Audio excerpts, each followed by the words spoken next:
अस्सलाम वालेकुम नाज़रीन, मैं नात पेशा अली तबस्सुम पंजाबी की यह नज़म पेश कर रहा हूँ। और मेरे चैनल को सब्सक्राइब भी कीजिए और इस नज़म को बड़ी तवज्जो के साथ सुनिए। ये रिश्तों की बात है, मोहब्बतों की बात है जो अब नहीं रही। मोहब्बतां वाले बूटे सुक गए, मोहब्बतां वाले बूटे सुक गए, प्यार दे सब रिश्ते मुक गए। मोहब्बतां वाले बूटे सुक गए, प्यार दे सब रिश्ते मुक गए।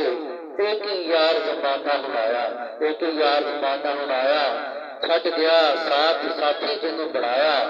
पक्के रिश्ते कच वांगर टुट गए, मोहब्बतां वाले बूटे सुक गए। अदब हयाते रहा कोई ना, अदब हयाते रहा कोई ना, सीधे राह ते प्या कोई ना।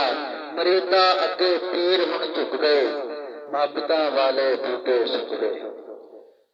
दुख अपना भी किनू दसीए, दुख अपना भी किनू दसीए, तेरे वेड़े जाके वसीए। दुख अपना भी किनू दसीए, तेरे वेड़े जाके वसीए।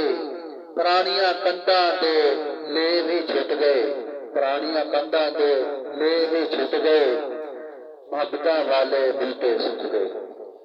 रिश्ते होर बनाए नहीं हो, रिश्ते होर बनाए नहीं हो, सजना नाल पंगे पाए नहीं हो। रिश्ते होर बनाए नहीं हो, सजना नाल पंगे पाए नहीं हो।